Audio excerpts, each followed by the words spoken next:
Good morning and welcome to Rose Red Homestead. Yesterday we produced a video on Boston baked beans and I just had nothing but trouble with it. I struggled getting it uploaded, it wouldn't complete the process.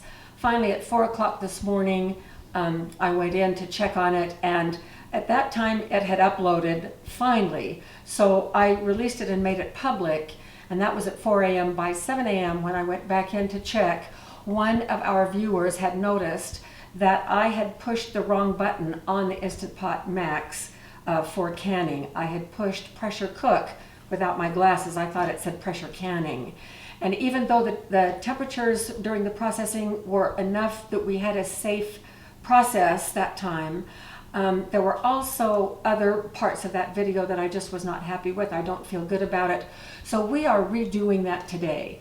Now, parts of the one that we are doing today are going to include clips from yesterday. You'll notice that because today I'm wearing a pink shirt, and in yesterday's video I was wearing a red shirt. So it's going to go back and forth. One of the things that I discovered in doing this, now I make a pretty good Boston baked bean recipe when I do it that we are going to eat for the meal that day and not for canning. So I thought that by following USDA approved recipe that it would be okay, even though it was a little bit different than my own recipe.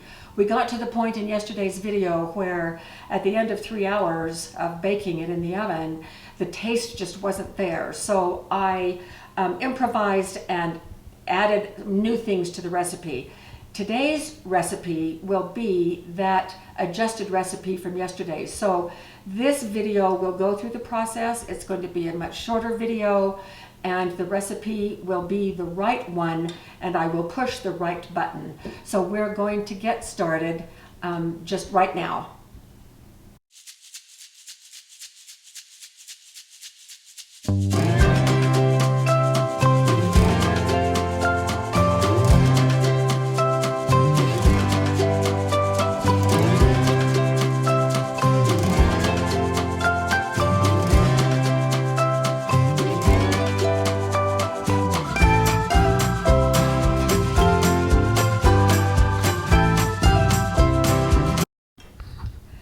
So I have 3 cups of navy beans in this pot, and they have been rinsed and sorted, and they're ready to go. So the first step is to add about 9 cups of water to these beans, put them on the stove, and bring the water to a boil for 2 minutes. And then I'll turn the heat off and we'll let these sit for an hour, after which time we'll come back and take it from there. These beans have been soaking over there for an hour, and you can see that they have swollen quite a bit. They've imbibed quite a bit of water. So I'm going to drain this water completely.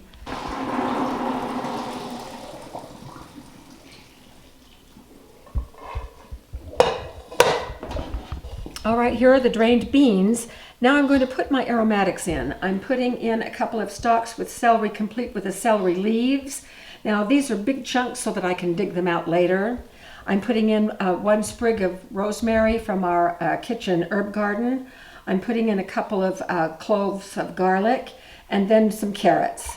And all of these will be fished out before they go into the jars. So what goes into the jars is completely aligned with what the tested recipe is. Now I'm going to fill this with clean water, and we're going to then put this back on the stove and let it come to a good rolling boil, and boil it for about 10 minutes or so. And while these now are boiling, we're going to put together the molasses sauce. The beans are on the stove doing their 10-minute boil with the aromatics. So while that is happening, we are going to mix up the molasses sauce, and this is where I deviated from the first video. After discovering after the 3rd hour that the flavor just was not in the beans, I upped the flavors of this molasses sauce so that we could have better flavor with the beans. So here it is. I am going to start with, instead of 2 tablespoons of molasses, I'm going to start with a 1/2 cup of molasses, and it's going to be a hefty 1/2 cup. You notice that it's already boiling over, and that's what I want. It's dripping off the side. I wanted a lot of molasses in here, more than before. So this is a very hefty half cup of molasses.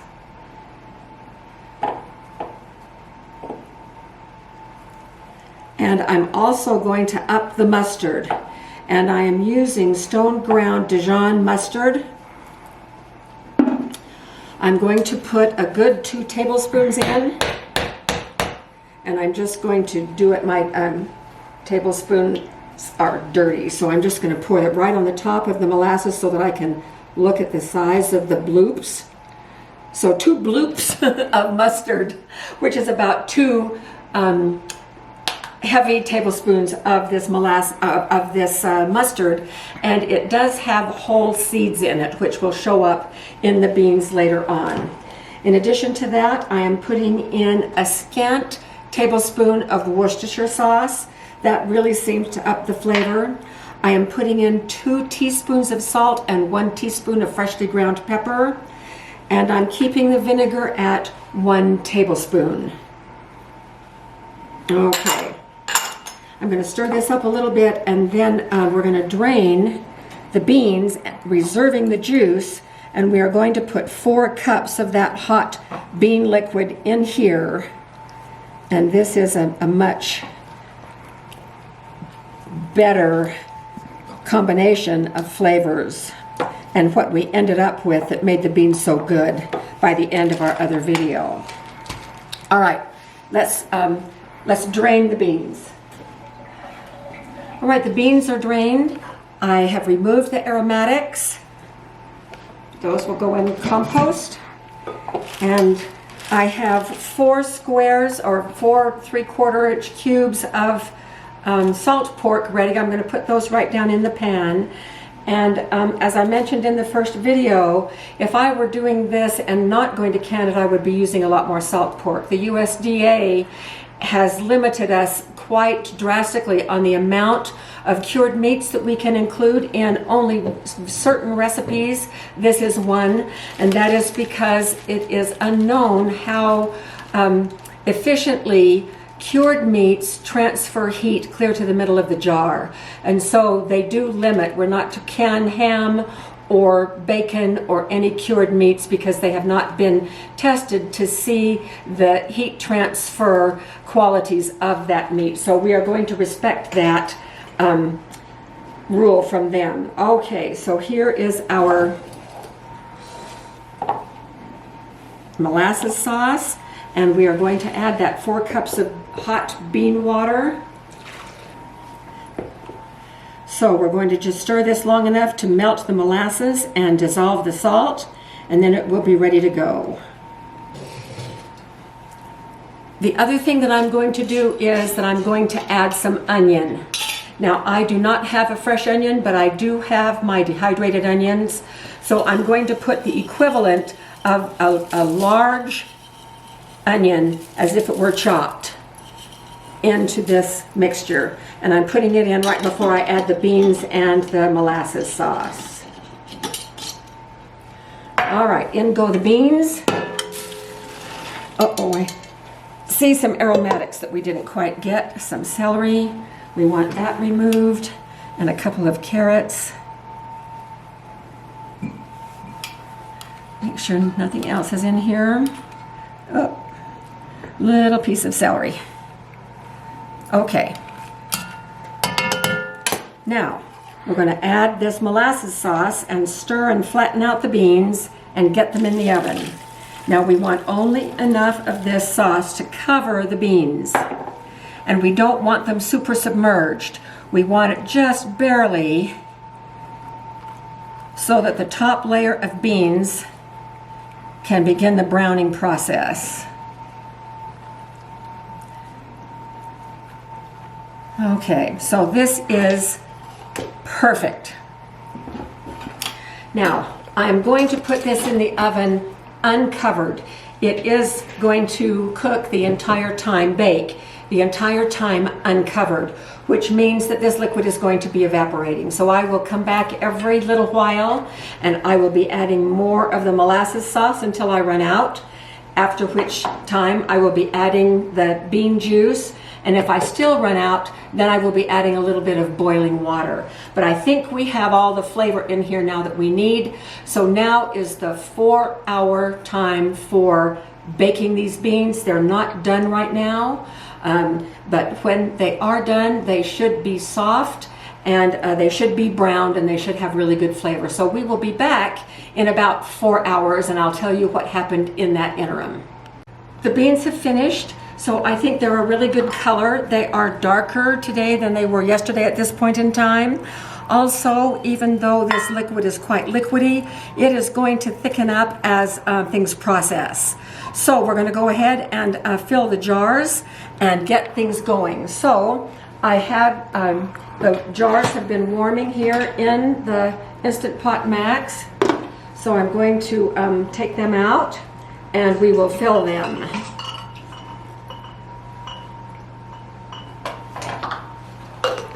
I'm going to be sure that I grab one of the salt porks for each of the jars, and we want to be sure that we get liquid along with the beans so that there's plenty of liquid in the jars so that the heating can take place and the jars are not filled so full that it will prevent the heating from going all the way across. So this is the process.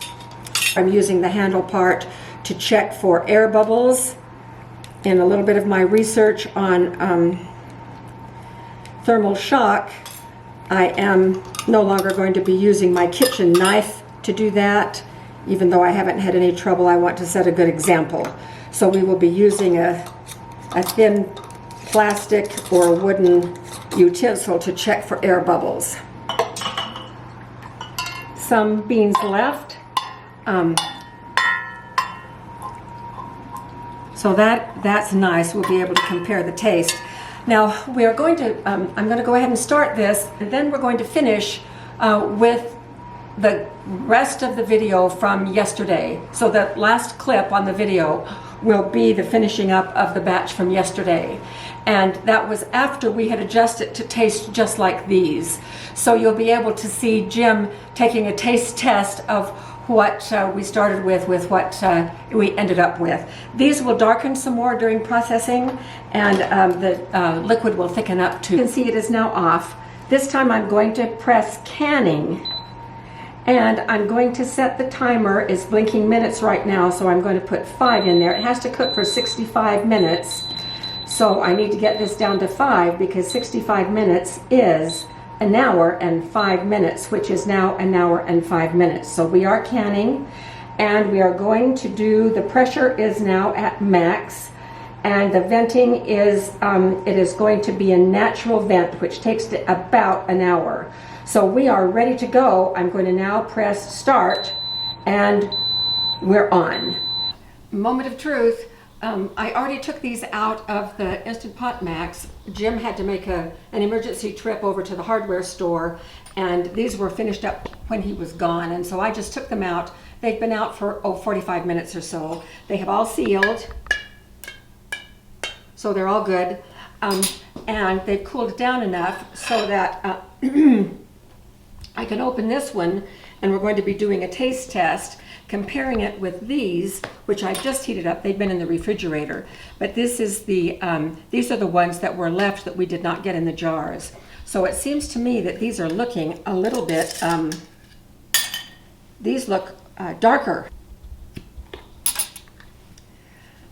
Okay, so these are hot, so I can't pull it with my hand, but you can see that these are, I think they are a little bit darker. So now we're going to check to see if they are mushy in comparison with these.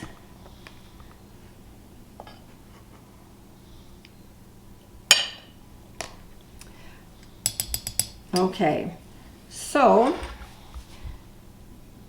those are a little hard to mush. They're about the same. More of these have broken than these, and so maybe that's part of the reason. Now I'm going to do a taste test on these.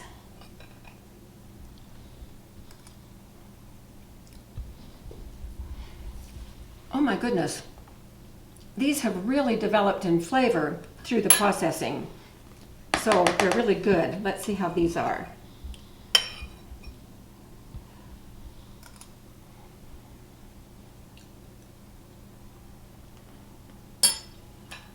These are definitely more flavorful. So I'm going to give a little bite to Jim, even though he is filming, to see what he thinks. Here you go, honey. What do you think? It's pretty good. Not too bad. Tastes better. Are they are better, you think? Yeah, I think so. Okay, well that's great. I think this was an amazing success, and I will definitely be doing a much larger batch of these pints of Boston baked beans. It is now 5 p.m. and we have been at this since 8 a.m. So it really is an all-day thing to get it exactly right. So we'll do this again sometime. Thanks for being with us, and we'll see you next week.